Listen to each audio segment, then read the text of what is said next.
The landscapes of our lives are for learning, where experience is our teacher. When we gather together to share our resources, we are destined to love and thrive. Good morning, Pierre. Good morning, Maureen. The whole sky situation behind you is changed into some fuzzy mess.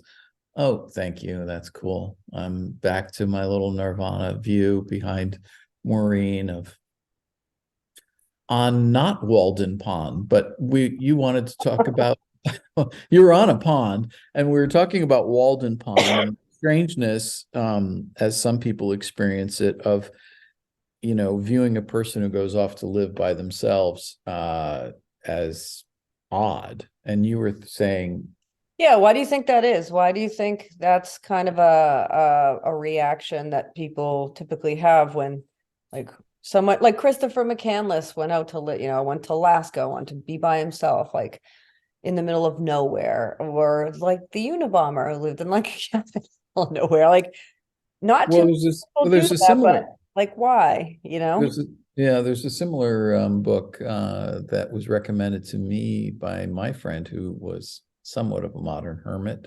And it's called The Outermost House by somebody, Breston or something. Reston, I don't know. Yeah. Anyway, why do I think that? No, why do not necessarily, like, I'm interested in you and why you think that, but what about what, like, in general, like, Well, what do you think people feel about people living in isolation? What do you think our cultural, like, our general view on that is?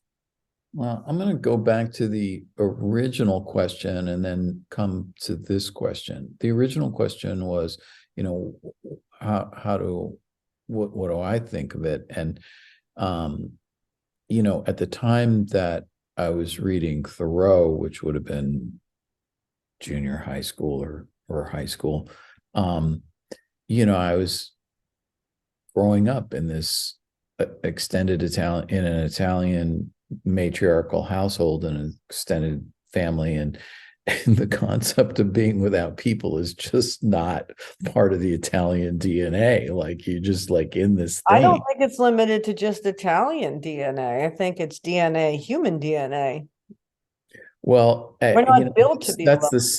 that's the second part of the question. How does it appeal to everybody? So I think it takes a bit of awareness for one to move out of the womb and then embrace a family and nurturing into a place where you can be alone. And I think of Buddha sitting under the tree and Christ going off for 40 days um and the spiritual tradition in India where you go off and you find this aloneness and listening to I've been doing quite a bit of meditating as a discipline, which is different than just kind of meditating sometimes as I used to, and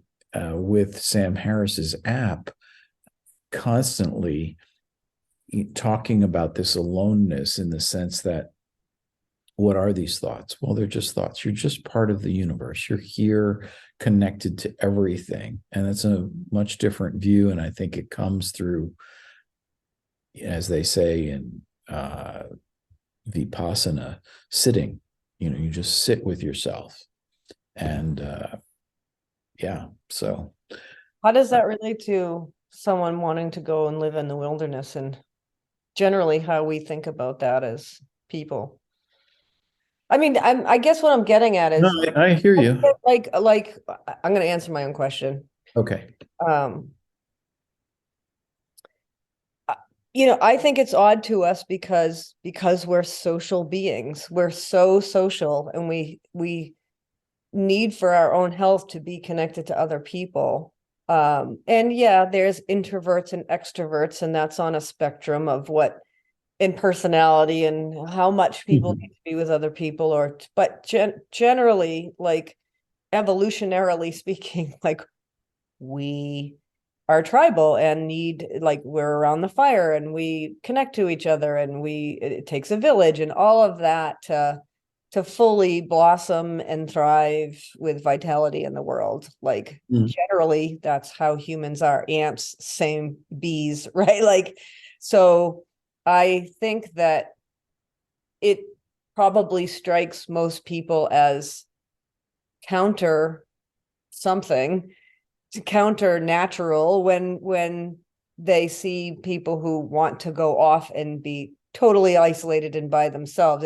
It almost feels, quote unquote, unnatural in a way. Like, we can think of it that way, or we can react to it in that way, which I think, and it's not a judgment. It's like, hey, you want to go off and live in the wilderness for years and years and be John Francis and not talk for 17 years and walk around and have like John Muir was alone a lot, right? Right. And wonderful, like, no problem. And like you were Right. saying, like, Jesus went out to the desert, and like the Australian walkabout, and I'm sure Native American cultures probably have these same rituals of solitude and aloneness. But Right. what you said before was ultimately, like, first we're with our parents, like, we're dependent Right. on other people for the first many years of life in ways that Right. mammals aren't. And so, anyways, I just think, like, uh I just wanted to kind of talk about it and kind of just think about it. I just think it's interesting about this idea of aloneness and then social closeness, and you know Yeah. living What together. do you think?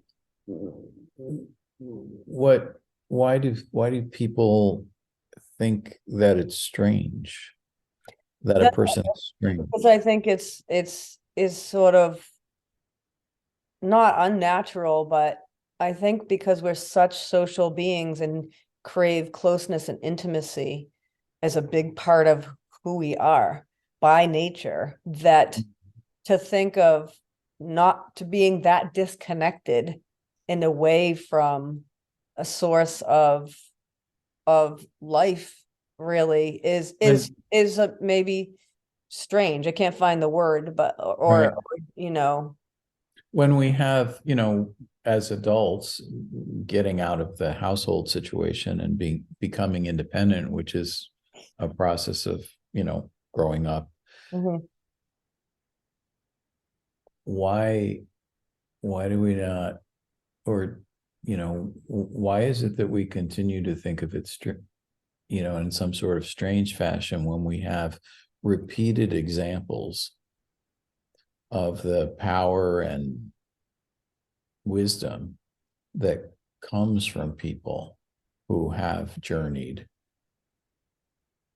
by themselves and become heroes, Because, essentially? yeah, I guess what stuck in my mind is, in my memory, is that, like, a lot of, maybe because of this recent shooting and school shooters, I've been just thinking about that, like, You were a a lot school of teacher, a so lot yeah. of well, just as a person, it's like frightening, that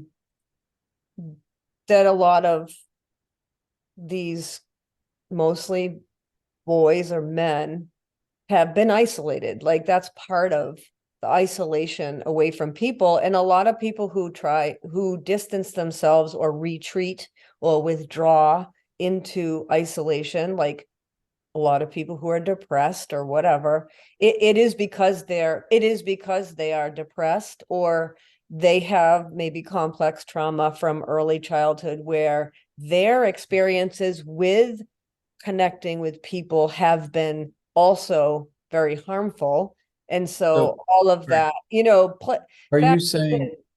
are you saying that there's two pools of people that move into this isolated world? One pool being those that are disaffected, not socialized, and become aberrant in some way. And then another pool that is more fully socialized and then steps beyond that to some sort of realization like Mahatma, or Or have just with a more of an intentional purpose for Uh-huh. growth or I don't want to say positive, but like for increased vitality and connection in different way, like maybe to something bigger than themselves or transcendental.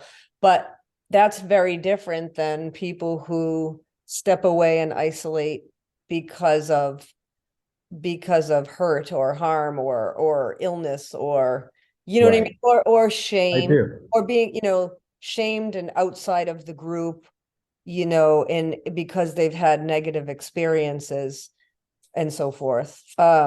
So the person outside the group, whether they It's come interesting. from an aberrant pool or an enlightened pool, still just being outside the group is perceived from the person inside as a different, and different can be threatening. Yeah, yeah, right. And for like it's yeah, I just think there's all different. I'm kind of trying to like, I'm not having a judgment or like any vested interest in one or the other. It's sort of just Sure. like looking at the whole dynamic of the individual and the group, and how we, need to be in a group and also need, some people need, more separate time or autonomous, like individual alone time. But I'm also Mhm. saying the extreme of that is total isolation. I want to get away from society and not be part of it. That's more at the one end of a spectrum, Mhm. versus a person on the other end of the spectrum who's like might see that other end as threatening. It's like, oh my God, that's so extreme. I could never be away. Like I need, to be surrounded by people, feel safe all the time. And maybe neurotic on that end of the other end of the spectrum. I just think it's interesting to think about. It is. It is. I was talking to, and then maybe we'll kind of move towards closing, but I was talking with somebody who was um, kind of trained in Zen, um, and I mentioned this book called The Cloud of Unknowing, and he's one of the few people that ever knew about this book, and I just love talking about the book because it's got an unknown author, and it's anonymously written by a monk. I don't know, maybe 1400s or something. Mhm. I'm just guessing at that. And it's directions for the monastic life, really. So it's kind of interesting. Yeah. Oh, and how does that relate Aloneness. to like what, living in isolation, or what Aloneness. what do you consider is different than alone? Well, yeah, it's not so much practical as monastic life. It's the thought fullness of contemplating the world, and the whole thesis is that remaining in a space of unknowing is a good place to be, and it's a practice and it's a discipline, Yeah. and that's something that we moderns, oh, I don't know. I think we undervalue the power and grace of unknowing. We're constantly chasing information and science and Yeah, lots I of think different. it scares the shit out of most people. Yeah, right. Yeah, and we have that thirst and quest, and that's become a cultural thing too, of And I think when wanting you're, answers and security and all that.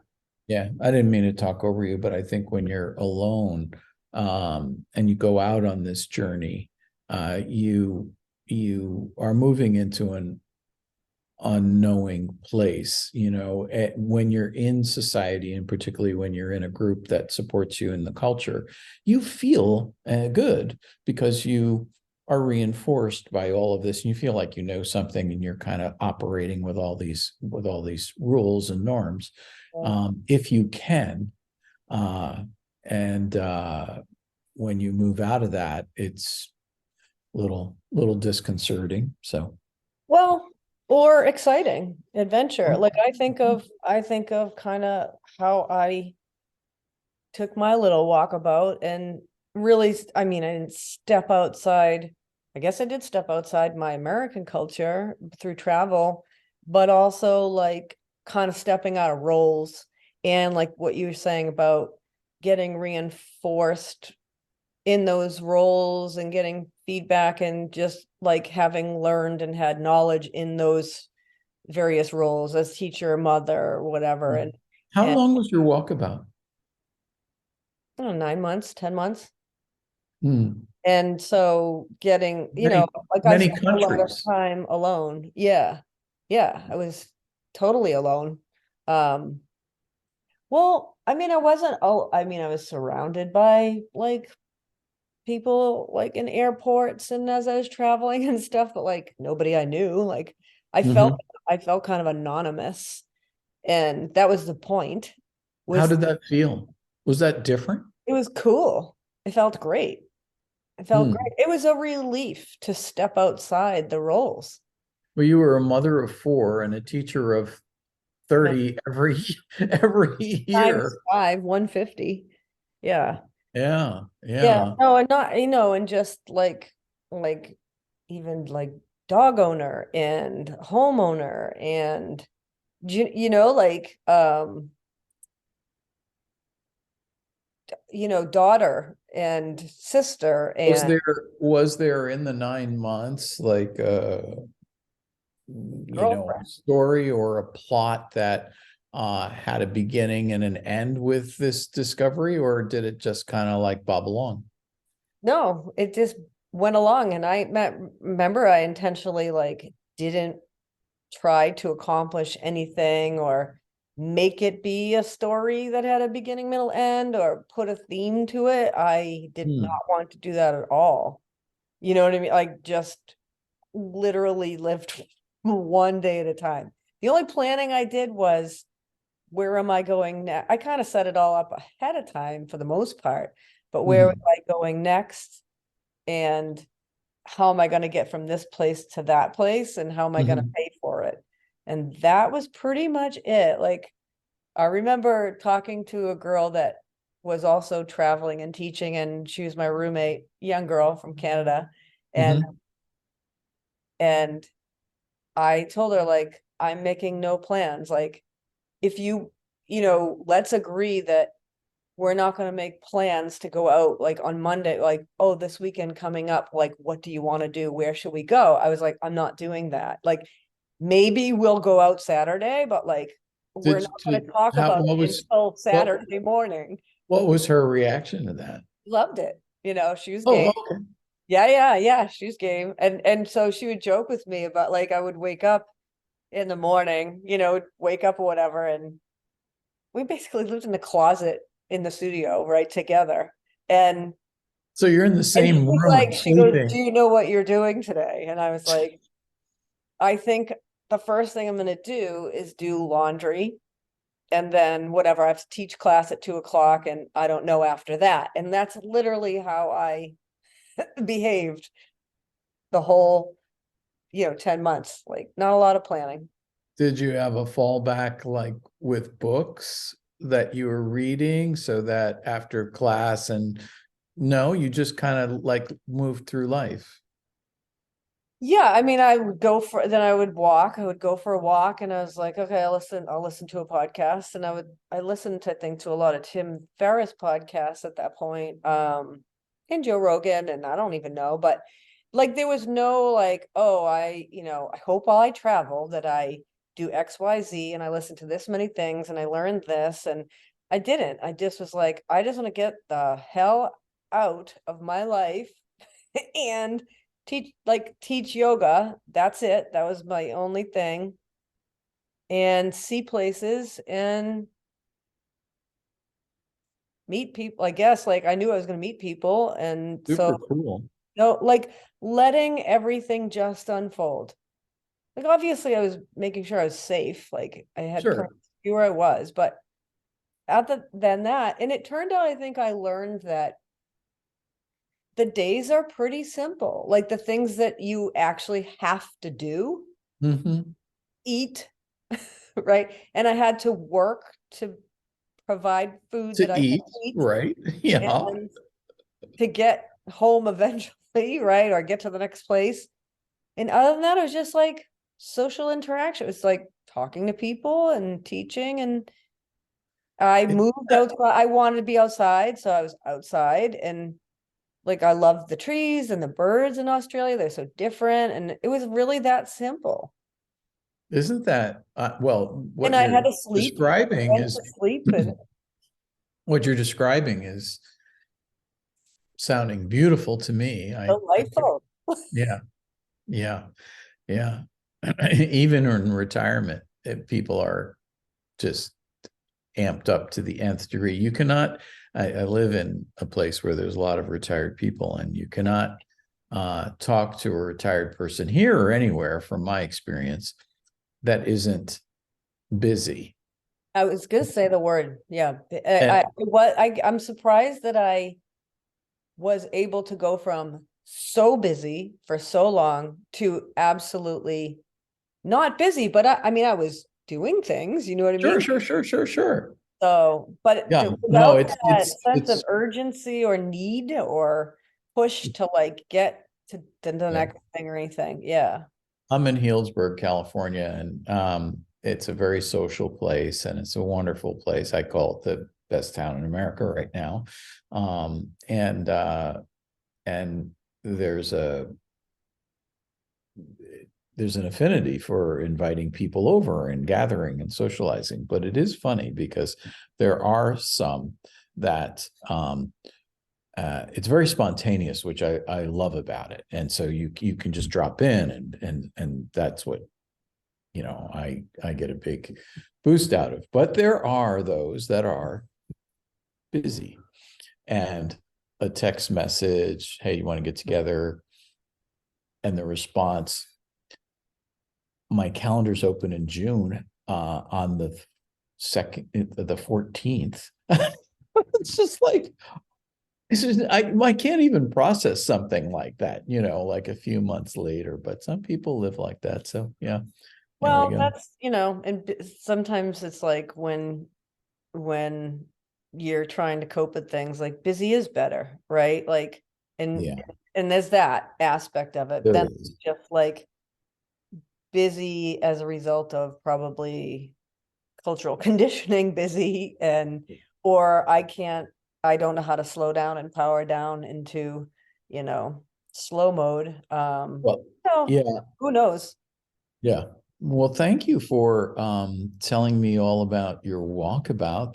That's really cool. And we got there from Isolation and being alone and group things. conversation about But that. yeah, Yeah, that's cool. Well, nice pod. And who are you?